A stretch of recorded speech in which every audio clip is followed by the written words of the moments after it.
Welcome to Action Cut and everything in between, episode number 13. 13, unlucky for some, hopefully not. But this week I am flying solo. Yep, no guest today, it's just me chatting away all on my little lonesome. Things have been pretty hectic, getting set up in the UK still, and trying to organise guests and lock them in with times and stuff is just getting a bit too much at the moment. So I thought I'd do a little solo show just to bring you up to speed on where I'm at. Welcome to Action Cut and everything in between, a comprehensive guide to shooting a feature film all on your own. Okay, here we are, episode 13. I can't believe we've done 13 of these already. I've learnt so much along the way. It's been a great learning resource for me and hopefully for you. And it's also been great to network as well, especially in the UK. I'm meeting a lot of new people through the podcast. So yeah, I'm really enjoying the ride. But what I wanted to talk about in the episode today is the law of attraction. Now, I'm not going to get all deep and meaningful and stuff and start spouting about The Secret, which is a great book actually, which I read years ago, and I should probably revisit it, although I think I am actually putting things into action about what it does speak about. So the law of attraction is about just whatever you put out there, it will manifest and it'll happen for you. So there are two types of filmmakers in the world.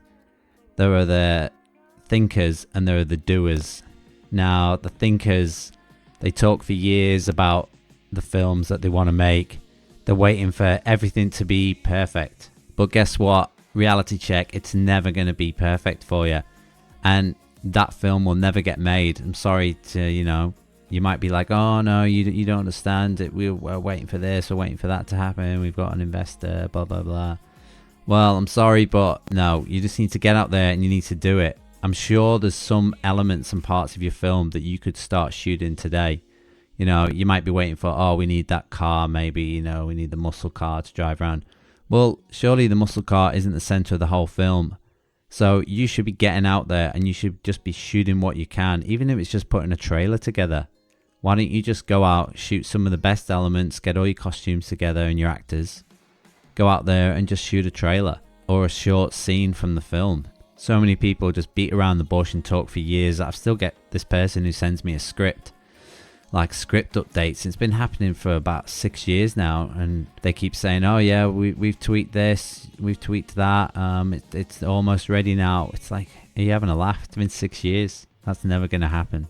So you need to get out there and you just do it, because the filmmakers that are the doers, well, they're doing it. And they're the ones who are going to move ahead of you. And, I heard a great thing once is when you're sleeping, your competitors are working. And that's a motto that I always take into my business. And I get up at like 6 a.m. every day and I'm working away and I work right through till, 8 o'clock at night sometimes. So I don't get a lot of free time, but I know that I need to keep pushing forward, because whenever I'm not working, my competitors are working harder than me. Now, I haven't had a chance to actually work on either of my films, Saving Grace or Life After Man, for a couple of months now. And that's so frustrating to have these projects just sitting there. But as you all know, life gets in the way. But you know what? The hard part is done. They're all shot.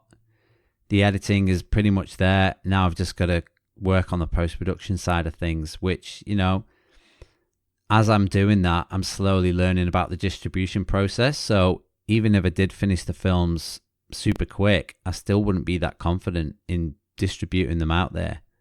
So whilst I've got this kind of downtime from the films, I'm learning everything I can about the distribution process, because that's not something that I want to rush into, or I really want to take my time. If I'm doing these podcasts and speaking to people, there's a lot of sharks out there that will take your film and you won't see a penny from it. So I can't have my filmmaking as just an expensive hobby. It is a business at the end of the day, and I do need to try my best to make a return on it. But I just want to tell people to just stop thinking about making your film and just get out there and make it. There's only so many excuses you can give yourself, and if it's the fear that's stopping you, you need to get over that big time. What's the point in being fearful of not doing things? All the best things in life are on the other side of fear. Years ago, I took an acting course, and I just did that so I could speak to actors better and understand their process. And it was one of the best things I ever did. It changed my whole way of directing and just gave me that broader understanding of all aspects of filmmaking. You know, going back to when I first shot Saving Grace, I actually made that with like a crew of 4 people. So that was an entire feature film. I had an assistant director, I had like a general gaffer, and I had a soundie. And the soundie wasn't even a proper soundie. He was just kind of a friend who I roped in to kind of swing the boom. So you're probably making up excuses like you don't have enough crew or anything like that, but that's just not an excuse. These days with the technology, you don't need a big crew to make a film. Yes, it helps. It makes life a hell of a lot easier. But don't let that stop you from making your film. You can direct, you can film at the same time, which I actually prefer because you're watching the action right through the lens, like you're watching the film play out. And I actually prefer that rather than being stood to the side of the camera. So don't let a lack of crew stop you. Maybe it's a lack of gear. You don't have the gear yet. You might be younger and you're working part-time or something, or you're a student. But you've got these websites now like Fat Llama and stuff where you can rent like decent cinema cameras and stuff for fairly cheap. I was lucky that I owned a lot of my own gear already. So that saved me a lot of cash, and the location we got for free as well. So, but there were still a lot of expenses for feeding everybody, feeding the actors, etc.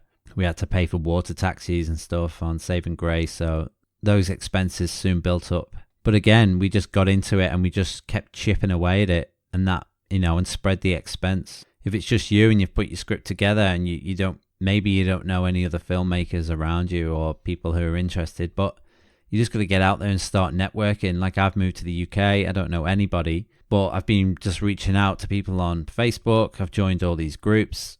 I've invited people to come onto the podcast, and from that, I can already go to these people and collaborate with them to put something together and to film something great. But if I just sat there thinking about it and putting it off, it would never happen. So you just got to get out there and do these things.